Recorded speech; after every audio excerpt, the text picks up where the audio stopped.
Those that have been gifted with empathy, in which one can feel another's emotions as if they were their own, often experience a very different set of life challenges. In a developed empath, they can easily distinguish others' emotions from their own and are able to have a healthy emotional distance from the situation. Conversely, those with overwhelming empathetic abilities can become entangled and confused. The energy of another is read as their own, and there becomes a disconnect within the psyche. Actions become based on feelings that have been formed by a pseudo-self. By this, I mean, you end up playing a contrived character in the company of others, in which the other person is unwittingly writing through the expression of his or her feelings and expectations. Empaths are very good at telling what others expect from them, and may often go above and beyond because they mistake those expectations for their own. In order to infuse integrity into interactions, there are multiple things that can be done. The first is grounding. Noticing physical aspects of the world and feeling the ground beneath your feet or the weight of your body sitting down can bring us back, quickly but gently. If you are in a situation where you can, find somewhere with a hard ground and stomp your feet, alternating consciously, purposely almost creating a small wave of expelled energy into the ground itself. Another grounding technique before meeting company is to take a conscious mental stock of how you are feeling.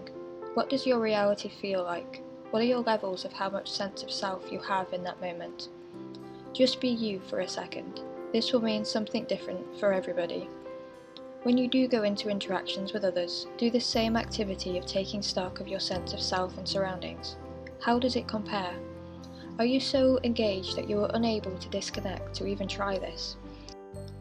It may take practice, and don't be discouraged if you feel like you justified your engagement in the moment, and later realised you were being accidentally inauthentic. It's a huge step in itself to even notice it.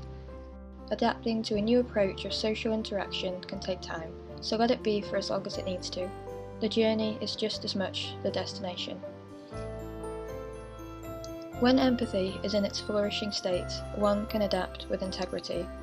They can see where the change in the world needs to happen and are aware of the emotional consequences of an apathetic approach to life. However, they do not dwell in these feelings, otherwise they would consume. Instead, the emotional turbulence is used as a guide to how change should be prioritised. For example, there are great concerns about global warming, the prevalence of heart disease, world hunger, deforestation, and so many other threats to the survival of humankind. However, an empath who can see the bigger picture of the situation knows that we must prioritise the things we neglect because they are seemingly inconvenient. The things that require us to face ourselves are the moral, conscious and empathetic level.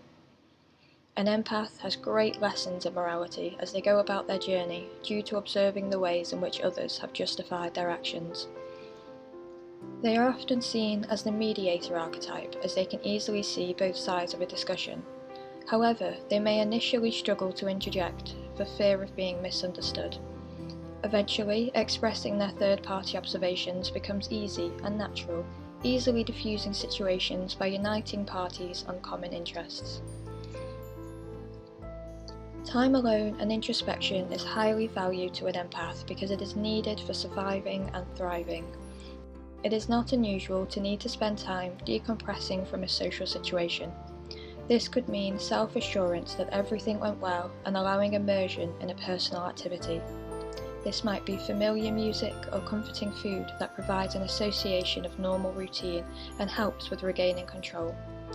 Empaths are highly gifted individuals who can see the world in a higher emotional resolution and resonance.